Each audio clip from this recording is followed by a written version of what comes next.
ایک زمانے میں آگرہ کے ہلچل سے بھرپور شہر میں ایک عظیم الشان محل ہوا کرتا تھا، جہاں زبردست شہنشاہ اکبر اپنی سلطنت پر حکومت کرتا تھا۔ لیکن وہ جتنا طاقتور اور عقل مند تھا، محل میں اس سے بھی زیادہ ہوشیار کوئی تھا۔ اس کا ہوشیار اور وفادار مشیر بربل۔ ہر کوئی بربل کو اس کی تیز سوچ اور تیز عقل کی وجہ سے جانتا تھا۔ اکبر اکثر ہی آزمائش کے ذریعے بربل کی ذہانت کو آزماتا تھا۔ ویسے بھی دربار میں زندگی اکتا دینے والی نہیں ہونی چاہیے۔ ایک کڑی دھوپ والی صبح اکبر بادشاہ اپنے سنہری تخت پہ بیٹھا گہرے خیالوں میں مگن تھا۔ وہ ایک آزمائش کے ساتھ سامنے آنا چاہتا تھا کہ بربل بھی اسے حل نہ کر سکے۔ ایک تیز مسکراہٹ کے ساتھ اس نے تالیاں بجائیں اور عدالت میں خاموشی چھا گئی۔ ہر کوئی شہنشاہ کی طرف متوجہ ہو کر متجسس تھا کہ اس کے پاس کیا ذخیرہ ہے۔ بربل، اکبر نے پکارا، میرے پاس آج تمہارے لیے ایک کام ہے۔ بربل ہمیشہ پرسکون اور پراعتماد دوستانہ مسکراہٹ کے ساتھ آگے بڑھا۔ مہاراج، میں آپ کے لیے کیا کر سکتا ہوں؟ اکبر کی آنکھیں شرارت سے چمک اٹھیں۔ اس نے ایک نوکر کی طرف اشارہ کیا جو ایک لمبی موٹی رسی پکڑے آگے بڑھ رہا تھا۔ اکبر نے اعلان کیا، میں چاہتا ہوں کہ آپ اس رسی کو یہاں عدالت کے بیچوں بیچ سیدھی کر دیں، لیکن ایک کیچ ہے، آپ اسے کسی بھی چیز سے باندھ نہیں سکتے اور آپ کوئی چالیں استعمال نہیں کر سکتے۔ اسے خود ہی کھڑا ہونا چاہیے۔ کیا آپ چیلنج قبول کرتے ہیں؟ درباری ہانپ گئے۔ ایک رسی خود سے کھڑی ہے، انہوں نے سرگوشی کی۔ ان میں سے کچھ خاموشی سے کہنے لگے۔ اکبر نے اعلان کیا، میں چاہتا ہوں کہ آپ اس رسی کو یہاں عدالت کے بیچوں بیچ سیدھی کر دیں، لیکن ایک کیچ ہے، آپ اسے کسی بھی چیز سے باندھ نہیں سکتے اور آپ کوئی چالیں بھی نہیں چل سکتے۔ اسے خود ہی کھڑا ہونا چاہیے۔ کیا آپ چیلنج قبول کرتے ہیں؟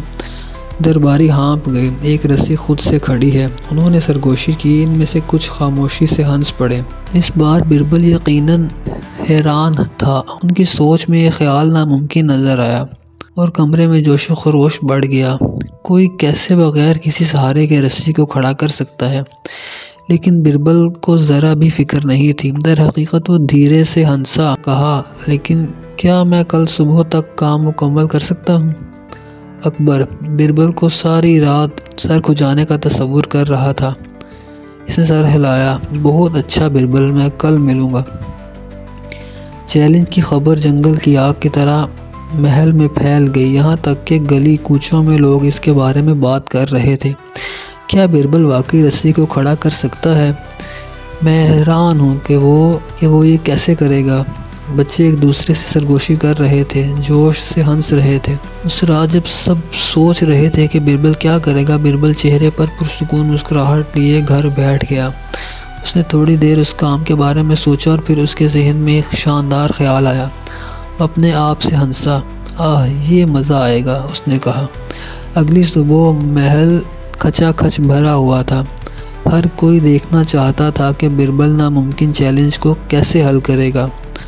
درباری تجسس سے گونج رہے تھے اور اکبر بھی بے تابی سے انتظار کر رہا تھا کہ بربل کیا کرے گا۔ اکبر نے اپنے تخت پر بیٹھ کر مسکراتے ہوئے کہا، بربل، کیا تم ہمیں یہ دکھانے کے لیے تیار ہو کہ اس رسی کو کس طرح کھڑا کیا جائے گا؟ بربل نے اپنی خاموش مسکراہٹ کے ساتھ سر ہلایا اور آگے بڑھ گیا۔ لیکن اس سے پہلے کہ وہ شروع کرے، اکبر کی طرف متوجہ ہو کر کہا، مہاراج، اس سے پہلے کہ میں کام شروع کروں، کیا آپ مجھے ایک سوال کا جواب دے سکتے ہیں؟ اکبر نے ابرو اٹھا کر کہا، کیا سوال ہے بربل؟ بربل کی آنکھیں شرارت سے چمک اٹھیں۔ کیا آپ چاہتے ہیں کہ رسی کمرے کی سب سے اونچی چیز ہو، یا آپ چاہتے ہیں کہ سیدھی کھڑی رہے؟ درباریوں نے الجھ کر ایک دوسرے کی طرف دیکھا۔ بربل یہ کیوں بول رہا تھا؟ رسی واضح طور پر سب سے اونچی چیز نہیں بن رہی تھی۔ اکبر نے بھی حیران مگر متجسس ہو کر جواب دیا، صرف سیدھا بربل، اس سے اونچی چیز ہونے کی ضرورت نہیں۔ بربل نے رسی پکڑی اور بغیر کسی ہچکچاہٹ کے اسے زمین پر گرا دیا۔ رسی وہیں پڑی تھی، فرش پر پھیلی ہوئی تھی، جسے سب نے بے یقینی سے دیکھا۔ درباریوں نے آنکھ ماری، رسی زمین پر پڑی تھی۔ اکبر بھی پریشان تھا۔ بربل اس نے ہنسنے کی کوشش کرتے ہوئے کہا، رسی ابھی تک پڑی ہے، یہ بالکل بھی کھڑی نہیں ہے۔ بربل پر اعتماد انداز میں مسکرایا اور بولا، لیکن مہاراج یہ کھڑا ہے، بالکل افقی عمودی نہیں۔ ایک لمحے کے لیے عدالت میں مکمل خاموشی چھا گئی۔ ہر کوئی بربل کی بات پر عمل کرنے کی کوشش کر رہا تھا، اور پھر ایک دم پورا کمرہ کہکہوں سے گونج اٹھا۔ درباری اس قدر ہنسے کہ ان میں سے بعض نے پیٹ پکڑ لیے۔ بربل نے پھر کر دیا، انہوں نے چلایا۔ اکبر بھی، جو عام طور پر اتنا سنجیدہ تھا، اپنی ہنسی نہ روک سکا۔ اکبر نے ہنسی کے آنسو پونچھتے ہوئے کہا، بربل تم واقعی بادشاہی کے سب سے زیادہ چالاک آدمی ہو۔ میں نے تم سے کہا تھا کہ رسی کو سیدھا کرو، اور تم نے بالکل ایسا ہی کیا، اپنے منفرد انداز میں۔ ایک بار پھر آپ نے ہمیں دکھایا ہے کہ مسئلہ کو حل کرنے کا ہمیشہ ایک طریقہ ہوتا ہے، چاہے یہ کتنا ہی ناممکن کیوں نہ ہو۔ بربل مسکرایا اور دل کی گہرائیوں سے جھک گیا۔ شکریہ مہاراج، کبھی کبھی سب سے آسان حل بہترین ہوتا ہے۔ درباریوں نے تالیاں بجا کر بربل کو خوش کیا۔